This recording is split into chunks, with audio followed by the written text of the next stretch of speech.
As the great Abraham Lincoln once said, "Don't believe everything you read on the internet just because there's a picture with a quote next to it. Don't be caught out." In this essay, I'm briefly going to talk about two of the most important aspects of choosing sources for research projects.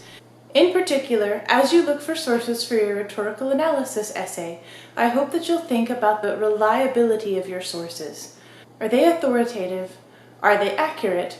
And what is the purpose of their website or book? If you have more questions about this, there's a well-known acronym, the CRAAP, or CRAP test, that you can search on Google or YouTube to see other professors' interpretations of this project. For your rhetorical analysis essay, the project itself is not as time sensitive, so you really only need to concern yourself with the authority and the intentions of the scholars you cite. For the next minute or two, we're going to talk about some reliable sources I could use if I wanted to use a claim about ethos in my essay. For this exercise, we're going to assume that I'm a college student writing to a collegiate audience, but not that I'm a researcher writing to an audience of other researchers, because that would certainly change the sources that I chose and the way in which I chose to incorporate them. So I know that Brian Reinhardt uses ethos in his essay on Shake Shack. I've already made that claim, and now I need to find a reliable source to explain that ethos is an appeal to authority or an assertion of one's credibility. I've come to Google. I'm going to search it. The first thing that happens when I search on Google is that Google gives me what it thinks the best of all possible results is. It's pulled from the top result, which in this case I think is dictionary.com, and it says, "Ethos is the characteristic spirit of a culture, era, or community, as manifested in its beliefs and aspirations." Fortunately for me, I happen to know that this isn't a definition of ethos that's used in a rhetorical sense, so I could go back and refine my search to be ethos rhetoric, or I can look through my search results and think about the reliability of each page that I come across. Now for this activity, I'm mostly going to stay on the first page of search results, but normally I would recommend taking the time to go to the second or third page to see if you can find a slightly more reliable resource.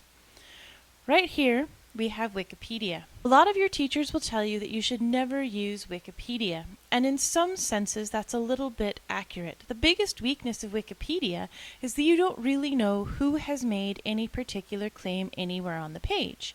Sure, if you're feeling very diligent, you can view the history, and you can go and see all the different individuals who have ever contributed to this particular page, or at least you can see their usernames or their IP addresses. However, even if one of those IP addresses happens to be linked to a university, if it were a university, you wouldn't know whether a student had posted, or whether a professor had posted, or whether the professor's child waiting for him to get out of classes had hopped on to Wikipedia to do some editing in his free time.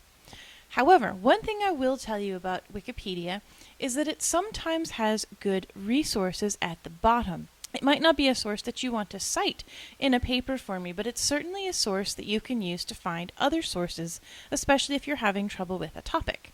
In this instance, if we scroll down a little bit, we can see that Wikipedia actually has a whole section on rhetorical definitions of ethos, and it actually agrees with the definition that we already know is accurate. Ethos is one of the artistic proofs or modes of persuasion discussed by Aristotle in his Rhetoric as a component of argument. If I look at these little numbers here, these are actually Wikipedia footnotes, and it will tell me which sources the Wikipedia editor has used to verify this information. If I click on it, it will take me down to the bottom of the page, and I can see that the first citation is to a work by Smith called The Ethos of Rhetoric. It's a chapter called Ethos Dwells Pervasively. The page numbers tell me it's probably the introduction. Underneath this is a book or article by Werther, which is probably going to be in a language that I can't read, so I can't use that source. In this instance, however, if I were curious enough, I could go and see whether The Ethos of Rhetoric, this book by Smith, happened to be accessible through our library, and if I wanted, I could use this source as long as I could find it. Let's move on. We already covered that the Google search definition, a characteristic spirit of a culture, era, or community, came from the Merriam-Webster dictionary. Here it is again. I already know this one is inaccurate, so I'm going to move past it quite quickly. On the second page of search results, I've got a link to the online writing lab at Excelsior College. This might be a good source because it comes from a university website. If I go to the very bottom, I will see that it's from the Excelsior Online Writing Lab, and it certainly seems like this particular website has been sponsored by a lot of different institutes of higher education.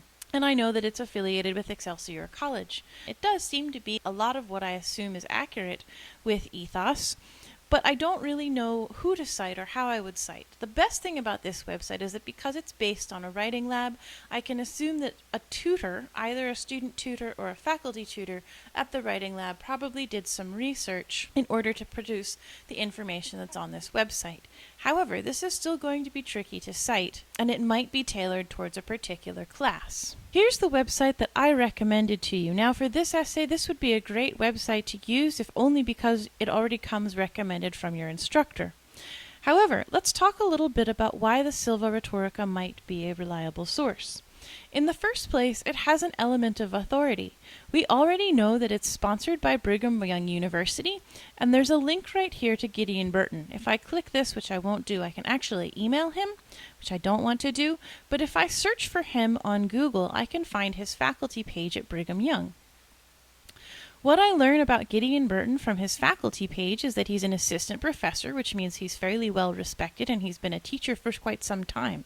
I also know that his university is proud of this website, Silva Rhetorica, and that he also collects information in a different website, the Mormon Literature Database. It gives me some clues about his degrees. He has 2 masters and he has a PhD in rhetoric, which means that he spent at least 3 and possibly more like 5 or 6 years studying rhetoric very specifically. If I want a reliable source for rhetoric, then it seems like somebody who has a doctorate in the field might be a good choice. It isn't always necessary for your source to have a doctorate. It isn't even necessary for your source to have a master's degree. What you do want to make sure is that your source is reputable enough that the people who are going to be encountering your work, whether written or spoken, will agree that this is a reliable source. Gideon Burton's website is not the only reliable website you could use. One of the other great things that Gideon Burton does is he gives you, much like Wikipedia, some of his sources down here. If you click on this link that says sources, it will take you to a list where he tells you all the different books that he read in the process of assembling all of these rhetorical definitions. Isn't it nice that you don't actually have to read these sources? Instead, you can benefit from his culling, and if you go back to his website, you'll see even that in his definition of ethos, and he attributes it, this is information that he got from Aristotle. So here you have a reliable author on a respected website that's maintained by a university who has given you his own sources and culled information based on his own experiences in rhetoric. This makes Gideon Burton an excellent source for rhetorical definitions. The other thing I'd like to talk about very briefly is the function of a website. Gideon Burton's page is not selling anything. There are no advertisements on it, and he isn't trying to get you to do anything. The most that he has is some awards that he's won at the bottom, which tells you that he and the university are both kind of proud of this page, and that's a good thing because that means that they have a reputation to protect. The purpose of this website is informational. Similarly, the page on ethos at Excelsior's online writing lab is trying to be informational. The reputation of the college, or at least the college's writing lab, is at stake, and you won't see a lot of other things on the website. In contrast, some other websites might be trying to sell you something, whether it's to get you to click on their advertising or whether to convince you that you should subscribe to, say, a vocabulary app or a study assistance. Be careful of websites that have advertisements on the side or that are trying to get you to subscribe, and particularly be careful of websites that will only give you half a paragraph of text and then ask you to subscribe or pay money to see the rest of the text. Those websites are often predatory websites that give you the same information you could get for free through the Southeastern Library, which is another great place to look for reliable sources and information. In general, however, you want to think carefully about who has written the information, what kind of experience or authority or reputation they have in the field, and what purpose or goal they hope to accomplish through providing that information to you. If a website is selling something, look closely and carefully at what it is selling before you decide to use that website, no matter how relevant it seems.